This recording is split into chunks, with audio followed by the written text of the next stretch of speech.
So, hi, this is the podcast Guided Self Healing Fearless Living, and I'm Dr. Andrew Hahn, and this is our 60th episode.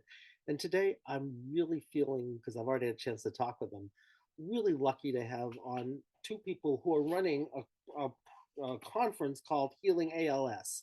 And we have Patricia Tomowski, and Patricia is the principal researcher for Healing ALS. And she's interviewed over 40 ALS reversals and dozens of integrative and conventional medical practitioners. And she's publishing a Healing ALS, which is the upcoming book. And she founded Healing ALS and Healing Advocates along with her husband, Scott Douglas.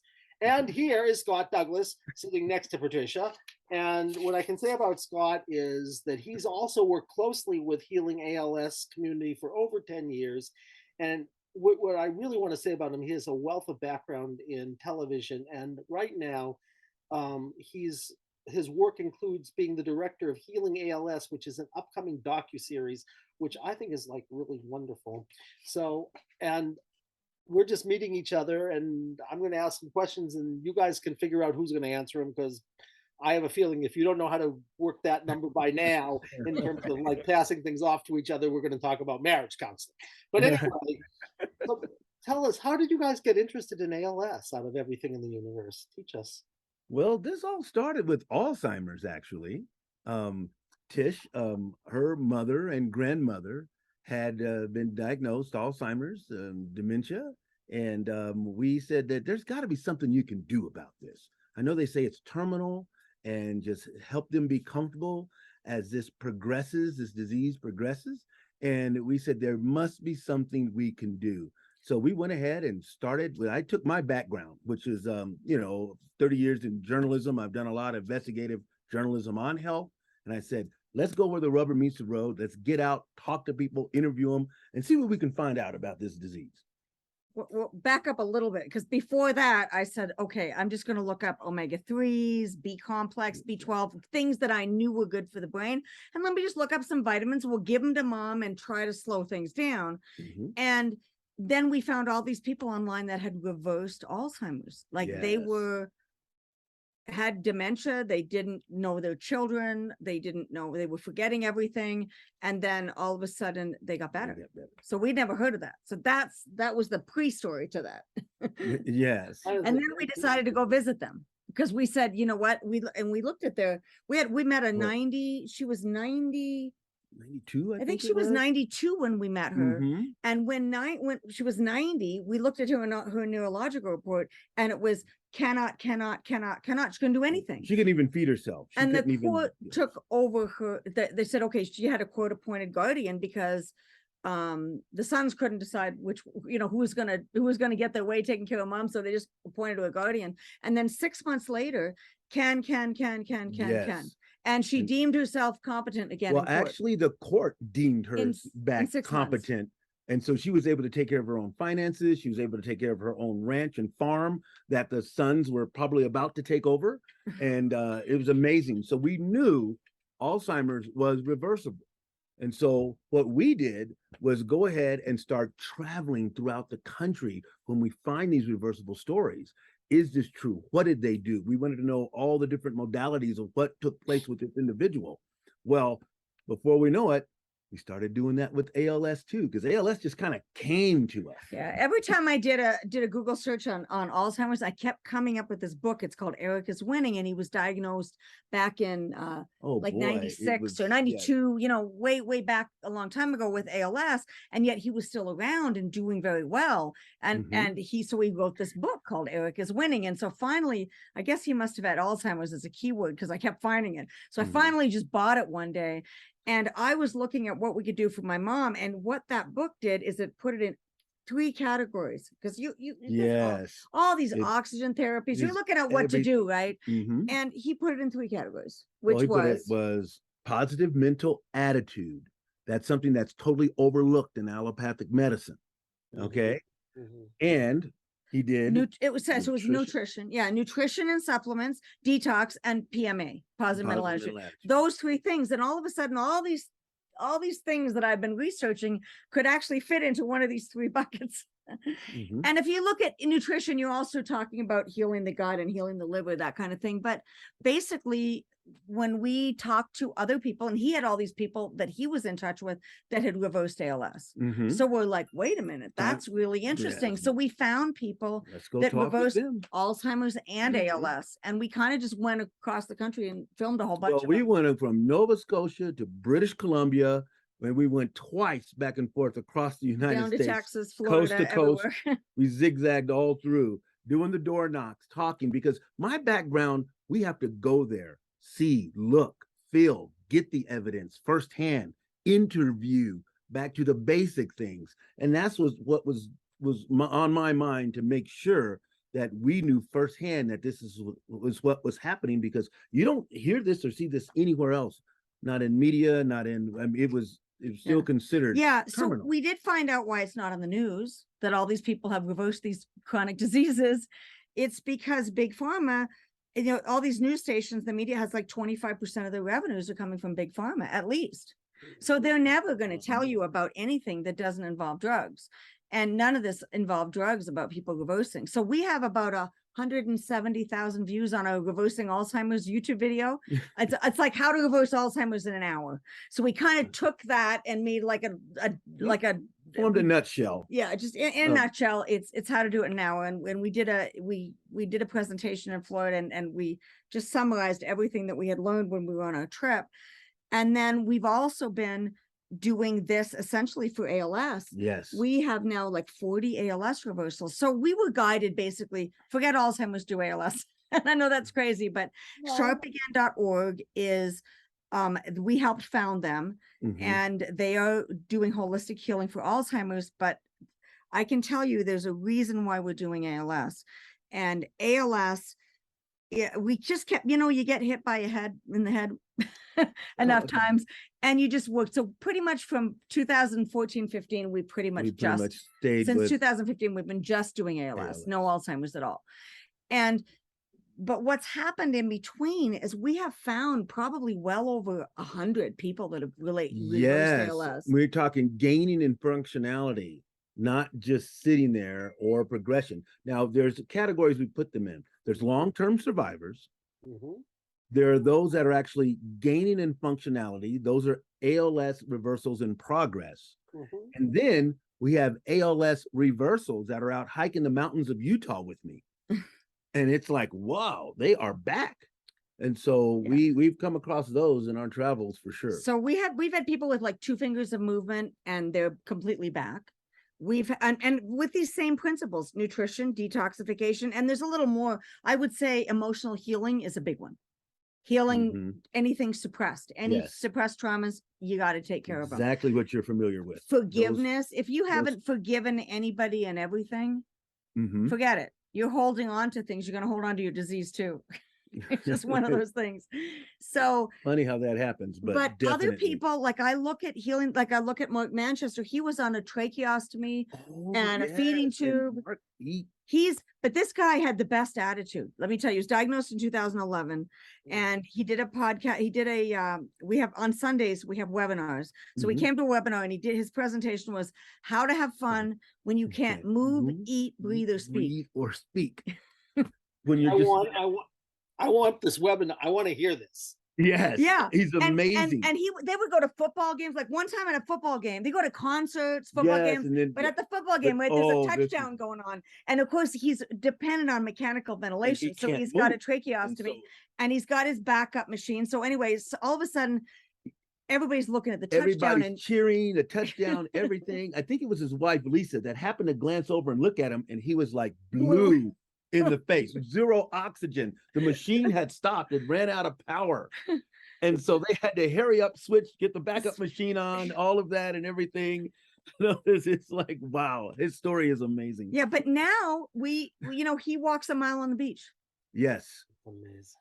So healing is, there's no question. There's a guy, so he's coming to the conference. Yes. There is and by the way, people can live stream the conference, and they can also watch the conference recordings afterwards. Right.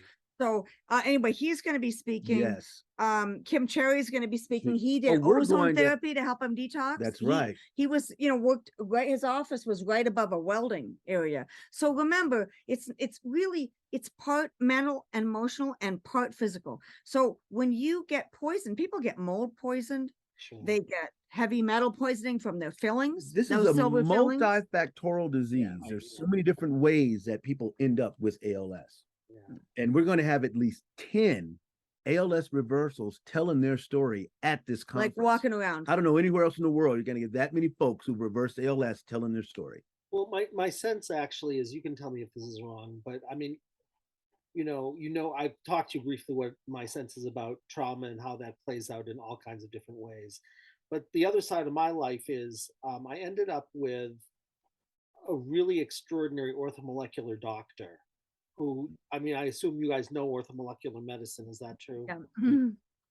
Well, he was Linus's Pauling's only student on the East Coast. And, and this guy took all of Linus Pauling's work, and people came from all over the world with all kinds of horrific diseases. And just through supplements and detox and nutrition, they would get the most amazing results. And he unfortunately didn't train anybody because that was the way he was. But so I know the world you're talking about, not from the inside of being a medically oriented, but I know what it's like to have someone say, I can give you a fingerprint about supplements and about detox and about nutrition.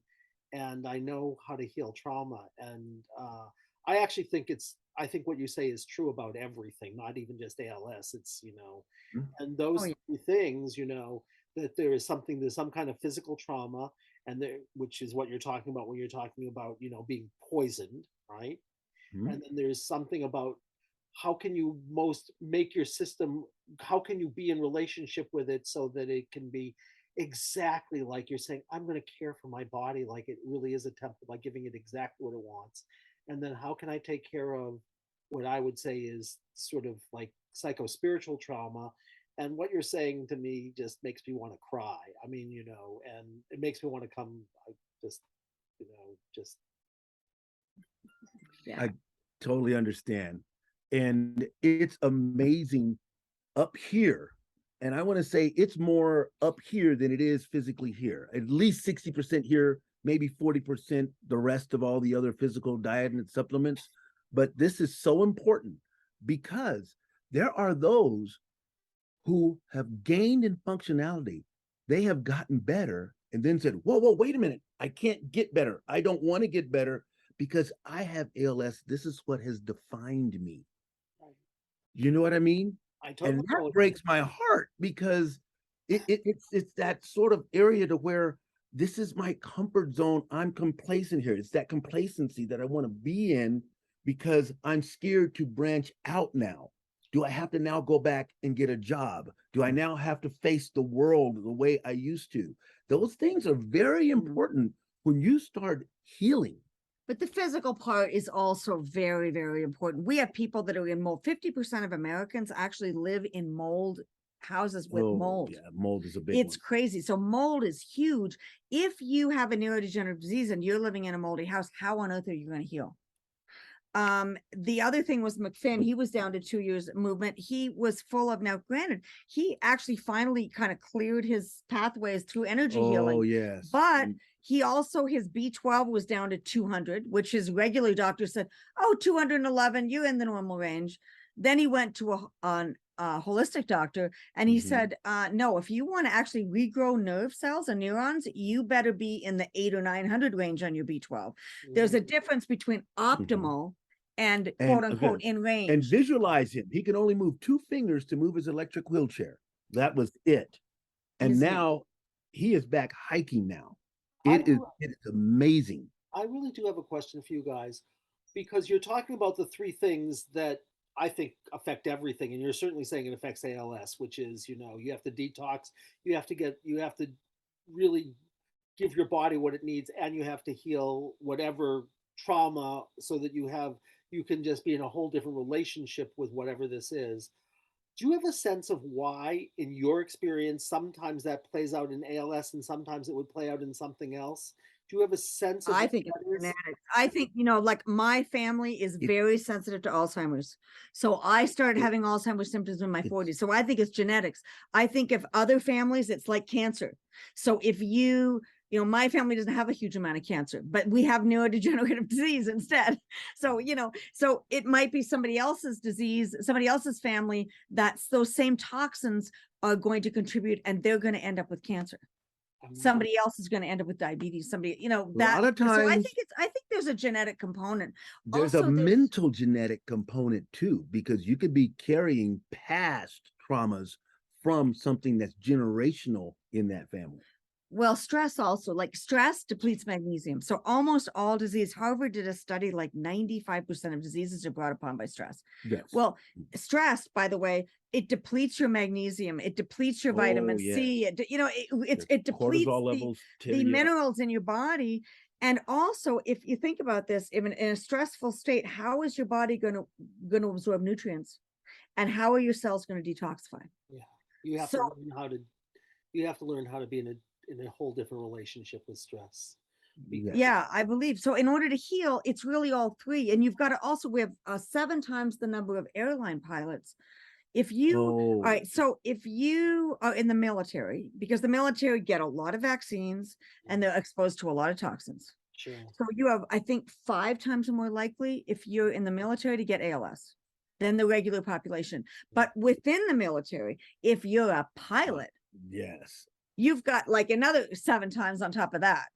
There's or pilots aircraft get ALS than maintenance any other part of the and aircraft maintenance. Yeah, probably aircraft. But we also get The radiation up solvents there and too. all that. Yes, So a lot of radiation. what we eat, and it's really strange that our food is so corrupted now. When you compare the diet in the 20s and 30s to our diet now, it's almost not real food. People aren't eating like real vegetables anymore and fruits, and they're not getting the nutrients from the soil. We don't rotate our crops like we used to. When I was a child, we made sure we always rotated the crops to make sure. When I lived out on a farm, it was totally different than the farms you see today that are just manufacturing the same thing and not rotating their crops. They're not getting the nutrients, depleting all those nutrients out of the soil. That's true, because they don't know that the earth is a living being, and right, don't know that the crops are living beings. They treat it like they're just things. Why are we putting glyphosate on living beings? I mean, that doesn't make sense to me. Glyphosate is another big pesticides. Glyphosate is another big causative factor. And there's another piece of genetics. So we were talking to Dr. David Kennedy, he's a dentist. And he was explaining that if you have the ApoE4 gene, right, you're not very good at detoxing heavy metals. You're not good at now, sweating either. If you have the 2, so you have like a 2-3, you're really good. So you could have 20 silver fillings in your mouth, which are 50% mercury. So you could have 20 mercury fillings and be 90 years old and be just fine because you're a 2-3. So you're going to detox really well. Whereas if you're a 4-4 or a 3-4 and you're exposed to those same 20 mercury fillings, you're 1 in 10 people at 65 has Alzheimer's dementia, and 1 in 2 by 85. Why is that? Because our liver doesn't work as well. We're not detoxing as well. And there's this accumulation in our body. So I wonder. And so there's some genetics there. Yes. And so just because part of the population is more susceptible to another part doesn't make these fillings right. I mean, why they're still legal in the United States and they're putting them in our children. Where other countries have banned mercury amalgam. Yeah. Why are they putting in our children? And they're 50% mercury. It's one of the most toxic substances on the planet, and we're putting it on our children. Mercury in the vicinity of your brain's neurons goes back into neurofibrillary tangles that they find in deceased Alzheimer's patients. So why are we putting mercury so close to our neurons?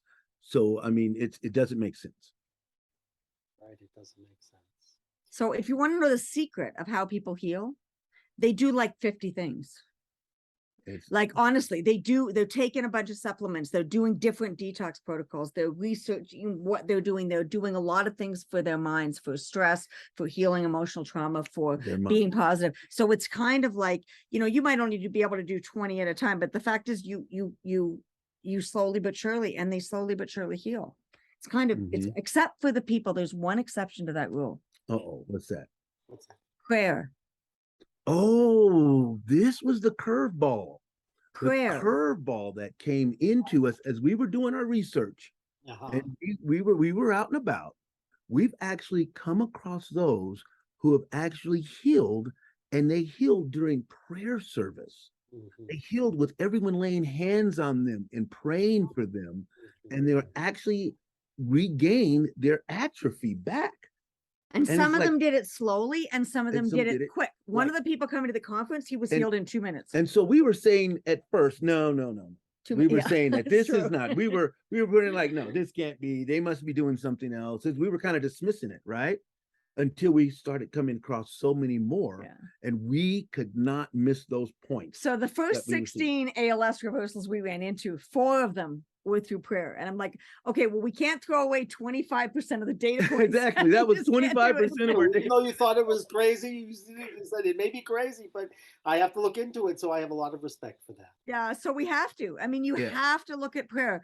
Evie McDonald, who's coming to the conference. Oh, yes, she'll be speaking. Yes. She actually didn't heal through prayer, but how she healed. And now she was in a wheelchair within 4 weeks of diagnosis. The doctor gave her a year to live. 6 months into it, and you're interested in this because you're a psychologist. 6 months into it, she at that point she was in a wheelchair and she couldn't move. But she had already prepared her funeral. She had prepared everything about how she was going to die. She was just determined. She knew that's what she was going to do. She was writing, while she could type, at least she was writing journals on observational on how she was healing. She was observing herself dying.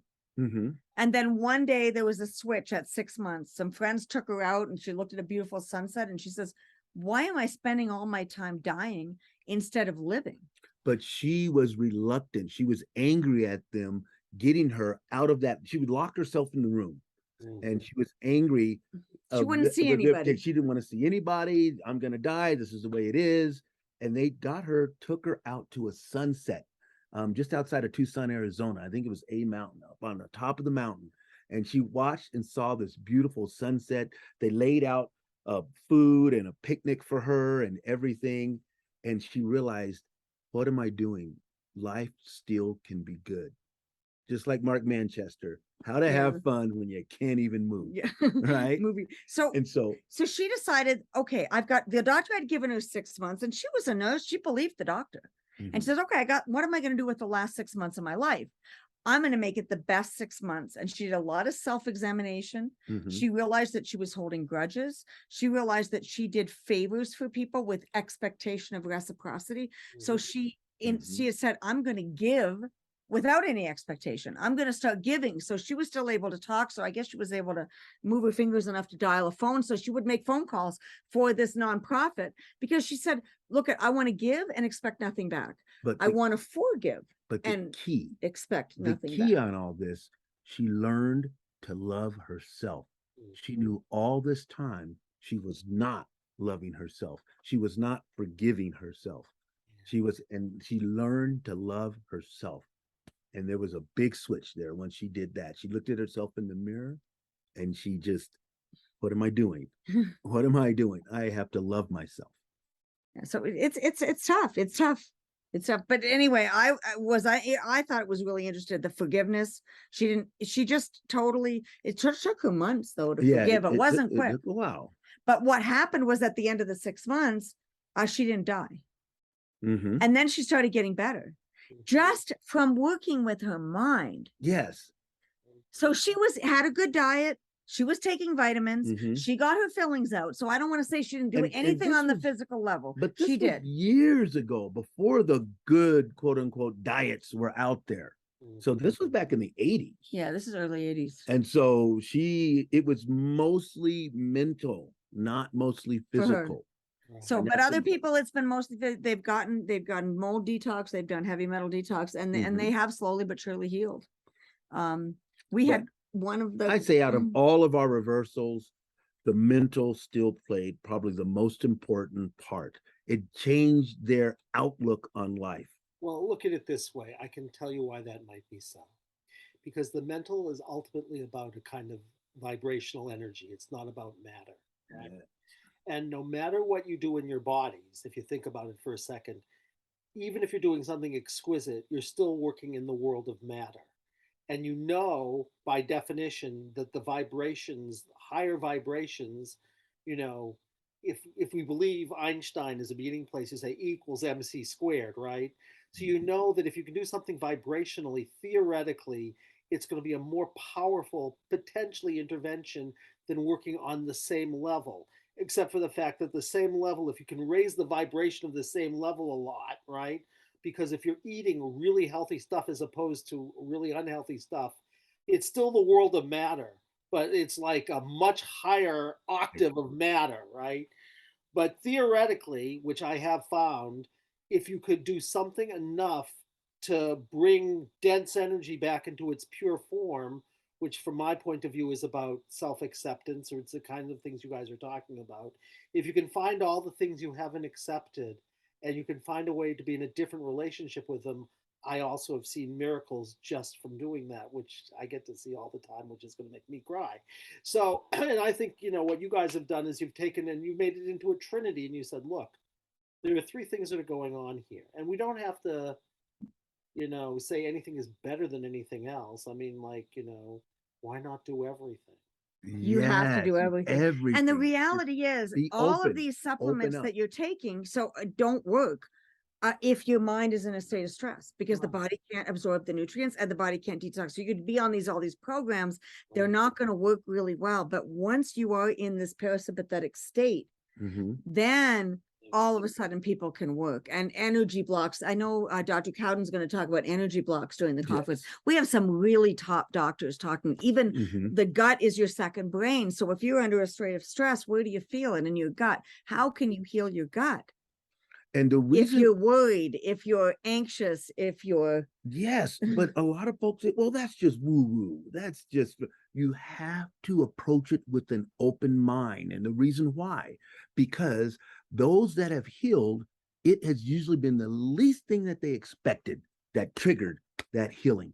It wasn't what they expected. You have to have an open mind when you look at all of this. Even some of the toughest critics that we had at our last conference back in 2019, they turned around during that conference. It's like, oh my, I came here to criticize, and now literally came right up to me, shook my hand, and said, I thank you for what has taken place here in this conference. I came here as a critic, openly told me that, and it totally turns them 180 degrees around. because this is all evidence-based medicine. I mean, it's not like it isn't. Right. These holistic doctors for the last 20, 30, 40, 50 years have been practicing medicine and it works. Just because it's not drugs. Yeah, it's natural and holistic. Oh, so that was it's the other not, thing. it's not quote unquote standard. It's not, but you have to be open mind, because that healing always seems to take place with what you least expect is going to help trigger that healing. Well, now you're in my world because I've been doing that for 30 hours a week for 30 years. And if I told you some of the reasons, some of the things that traumatize people, because that's why I call it life-centered therapy. That's why we call it, you have to open to everything. Everything. Everything. Everything. All possible reasons that you have the trauma, all possible resolutions. And if you open to everything, you find the most amazing stuff is why people are stuck. And Yes. you know how to determine it very quickly, which we do. Worlds open up, and I've seen things that are, in moments that are truly miraculous. I mean, and I told you before we were on, I told you one of the stories, but I've seen things that make that story really pale in comparison. But I mean, it's like some people don't believe that, if someone said, the reason I'm psychotic and like I feel crazy is because a dark energy took me over.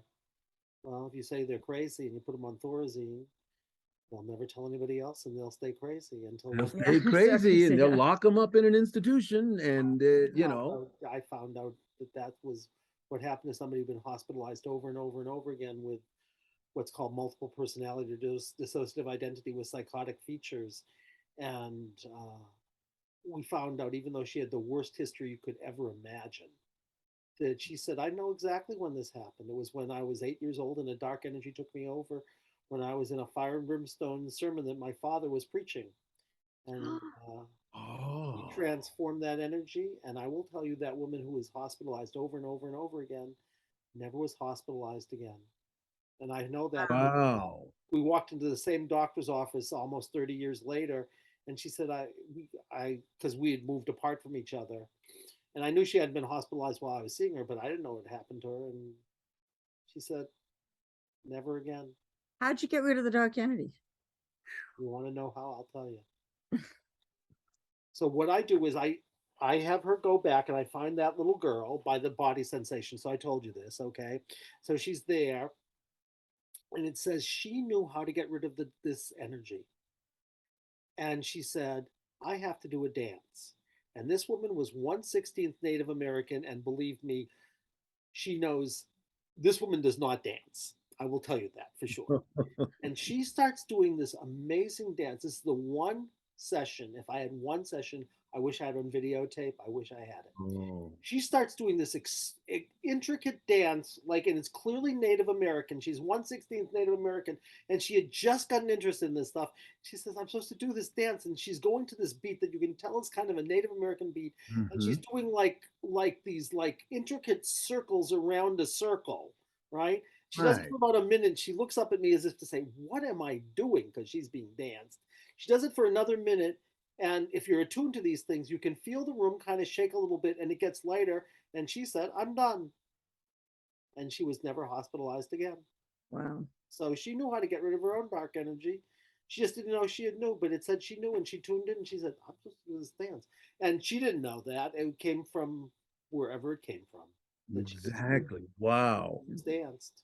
And Well, we all have the capability of healing ourselves, and it's just a question of, I think, becoming in tune to it. I think as we become more aware, we become more in tune, and then we're going to be led to the things that heal. So it's not, sometimes it's healing in minutes, but sometimes it's being led to something, just like we were led to do ALS versus Alzheimer's. I mean, it was very, very clear that that's where we're supposed to go. But I've had people say that, I just had a feeling. I saw this. And then if you see it like 3 times in a week, I better try that supplement, because it's just coming. And I can just feel this is going to be good for me. And you just know it intuitively. So Kelly Turner, PhD, have you read Kelly Turner's book, Radical Remission? no. Oh, you have to read it. It's a must read. You can read it in a day. It's quick. It's called Radical Remission. She took 1,000 cancer patients and who had beat the odds, who shouldn't have been alive. Should not have been alive. They either did way better than prognosis, or they should have been dead, and they weren't. And she found 127 factors that it could have been that healed them. But out of those 1,000 people, there were 9 things that everybody had, key things. and only 2 of them were physical. So they changed their diet and they took supplements. That was the 2 physical things. The rest of them were they had a sense of purpose. They had a strong social support. They believed in a higher power. They all these things. They healed emotional trauma. They found ways to heal emotional trauma. But there were these 9 things that I'm like, wait a minute, 2 of these are physical, and 7 of these are mental and emotional.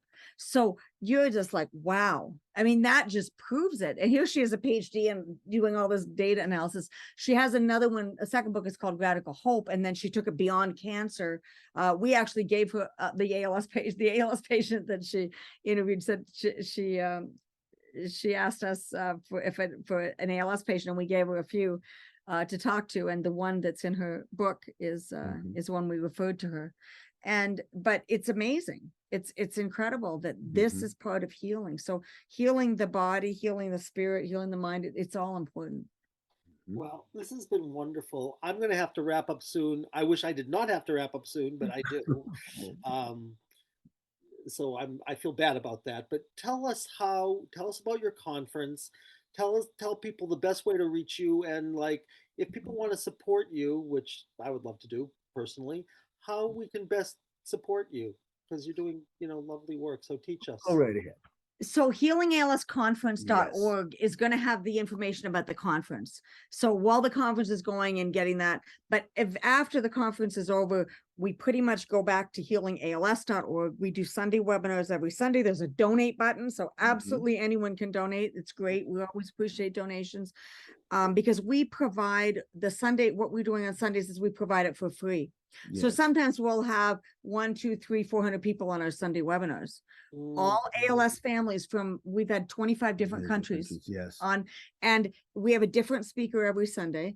And basically they're just learning how to heal. And what's really interesting is our audience, I know we don't have all the answers. I wish we did, but probably like we've got 5 to 10% of people reversing, maybe 15% have totally stabilized, and 70% are still working on, but they've slowed it down. They've absolutely, so there's no question, no doubt. And we're creating an ALS registry now. So we will be able to prove that the ALS people that do holistic medicine have a much slower rate of decline. So we've got people that are, living 10, 20, 30 years with ALS rather than the standard 2 to 5 years. That's amazing. So it's very exciting. And our goal, by the way, we have a goal. Yes, we no longer consider it as a terminal disease. Our goal is 90% reversal rate. We want 90% of people reversing. Forget the slowing it down, forget the stabilizing. We want 90%. We're throwing it out there now. So in the future, not too long from now, when you see this turn around, we're throwing it out there now. And sometimes it takes like 5 years. Stephen Sherry, it took him 6 years. Stephen Bishop, 8 years to turn around. So they were doing this. If you're full of mold, heavy metals, viruses, pesticides, bacteria, stress, and you've got bad gut function and liver function, it takes time to heal that. So that's why sometimes it might take him a few years. Even Manchester, he was he was diagnosed at 11. He didn't turn around until 18. By 19, he was walking. Well, I see why you guys are so drawn to each other, because there's this amazing union. Because I can tell, Patricia, you're a little bit more oriented, a little bit in your emphasis towards the physical stuff. And I can tell also, what I wanted to see one thing here. But nothing works if you don't have the mental. You have to have it. I know. That's what's so great. Because you keep going back to the mental, but the union between the two of you was like, something sacred. Oh, healingalsconference.org and healingals.org. You want both of those, and that's really where it's going to be. We're redoing our website, so it should be better by the end of 2022. It's very old and old style, but we're getting there. We're going to renew it. But one of the key buttons to press on the healingals.org website, that is the Sunday recordings. You can press on all of our past Sunday recordings, and you can look at all of the history of all of those reversals that are telling their stories. It's all right there, and it's free to everyone. Yeah, and then the Healing ALS, the conference recordings too. We had one person reverse ALS from the 2019 conference, and she said she just watched all of the recordings 3 times from that conference. Do I have time to tell a quick short story? Very short. I don't know. Okay, we're gonna go. Stop you anyhow, so go for it. One individual. Okay, they decided to commit suicide. They said, "I have ALS. It's terminal, and over in Switzerland, I can actually do it legally." Okay, and he was 42. He was 42, and he was living in Germany at the time. He's living in Germany at the time. Didn't speak English. Didn't speak English. He only spoke Spanish, and he only spoke German. Okay.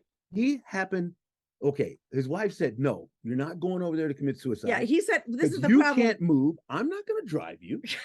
I'm not going to have your friends drive you, and you're going to sit there, and you're not going to go across that border to go commit suicide." And he was frustrated. So he started researching on his own, because he was able to look at a computer, and he stumbled across healingals.org. This was back in January of 2016. He was diagnosed in December. He found us in January. And he is now playing tennis again. Now, we didn't even know any of this We didn't know at all. because He's he had now to doing- Google translate everything. He doesn't He- speak English. He had to Google translate translate everything it into all. Spanish Mm-hmm. because that's his first language. But then we got to know these Spanish people, and then we found out we have this girl from South America, and her father's doing really well. So it's kind of like she got in touch with him, and then we found out about him, but we never would have found out because he said, well, there's no point in contacting you because I don't speak English and you don't speak Spanish or German. And so. he was like, hey, what is this? This website says people are getting better. People are reversing this terminal disease. And so he got into it and totally. And he's been helping people heal. He's been helping other people. heal He's now too, yeah. doing karate, believe it or not. Yeah. I believe it. So yeah, it's a miracle. So we believe that ALS and all chronic disease, we can absolutely heal all of it. Yes. No question. I'll tell you what. People can heal themselves. People can heal themselves, and we can get together and put our wonderful minds and hearts and bodies together, and maybe we can, the two of you and I can learn from each other, and maybe we can push things even more forward, which would be I would love to talk to you again because really I want to hear more about this what you said, life-centered therapy. Yes, life-centered. I tell you what, I will get the book that you were talking about, and I will watch your videos if you want. We have a book which was not our title. It's called The 1 Hour Miracle, and it's a fun read. So you read it, and I will look at your stuff, and I would love to continue this conversation. Okay, great. And we'll figure out the form. Life will reveal it to us. Absolutely. You guys are great, and it's been my total pleasure. Thank you so much. Thank you. We'll totally be in touch with each other. Okay. Okay. Yes. Thanks. Bye, and good luck with your conference. Thank you. My pleasure. Bye-bye.